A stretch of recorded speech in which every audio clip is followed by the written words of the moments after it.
उतनी पावर थी, ताकत थी, क्षमता थी, ज्ञान थी, बुद्धिमान थे, सब उनको जो है भ्रम में फैला के उनकी सारी नष्ट कर दिए गए।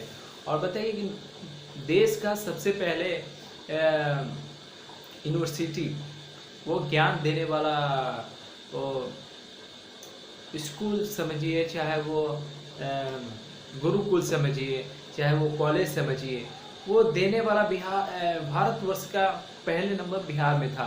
लेकिन वहाँ पे आज से कोई बड़ी कॉलेज नहीं बन पाए, बड़े शिक्षा का केंद्र कोई नहीं बन पाए। लेकिन जहाँ नहीं थे वहाँ पे शिक्षा का केंद्र बन गए, बड़े बड़े कॉलेज बन गए। लेकिन जहाँ पे था, पूरे विश्व को ज्ञान देने वाला था, वहाँ का शिक्षा का कोई मान्यता ही नहीं बन पाया। क्योंकि हमारे यहाँ जो है भ्रम में फैले हुए कि मैं ही श्रेष्ठ हूँ, मैं हूँ